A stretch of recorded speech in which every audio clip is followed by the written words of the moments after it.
Far away from the front line is the cruelty and the raw testimony of war. In hospital corridors, haunted by the horrors inflicted on the innocent. I'll never be the same person again. I am sadder, less active, and I look at the world with different eyes. Maxim Zabihailo was hit by missiles in Donetsk when he went out to get food and water for his parents.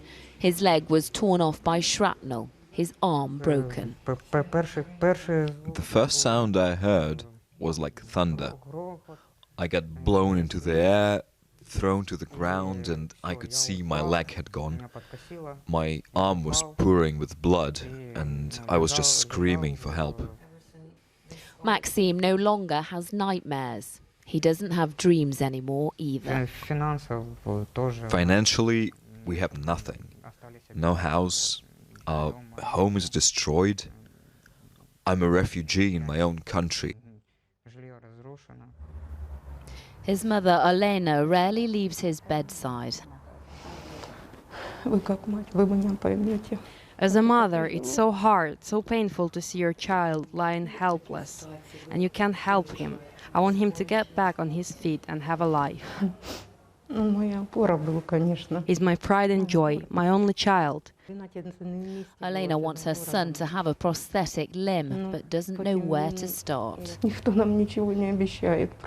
Nobody can promise us anything. That's what scares me. Once we leave the hospital, that's it.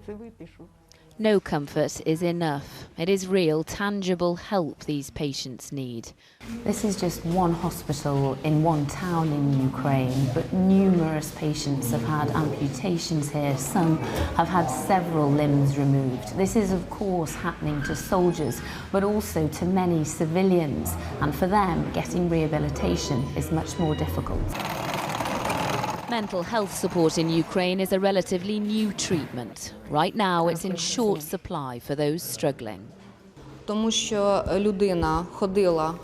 They used to be able to walk, to have a full life, then this happens. They often think it's the end of their life. Much more support is needed when they leave hospital and get home. Vita Yatsenko has performed 10 amputations in this hospital in recent weeks. I know doctors shouldn't feel sorry for the patients, but I feel so sad for them. Soldiers and civilians. It's hard for me not to feel hatred towards Russia. Ukrainians have had to get very good very quickly in the art of prosthetics, out of necessity. The government does fund healthcare in this country, but this is an industry being forced to expand. The number of amputees has increased dramatically. We have doubled the number of inquiries. Some of the military, already fitted with artificial limbs, have renewed purpose. That often helps them cope. When soldiers lose legs, they come here. They say to us, "Make me a prosthetic quickly. I want to get back to the front line." But for those who fear conflict, managing a new normal is much more difficult. War is frightening. Nobody wants it. I still can't comprehend what is happening and why. Alexei was trying to escape Irpin, a town near Kyiv, when mortars hit. He lost his right arm. I did think I might die on my journey. Now I know what it is like to come close. Alexei is right-handed. He will need to teach himself how to write again. It's important that I accept what has happened to me. I don't think of myself as a strong person, but I am trying not to let it stop me from living my life.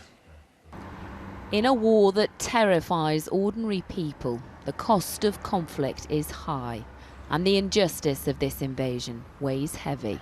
Lucy Watson, ITV News, Cherkasy, Ukraine.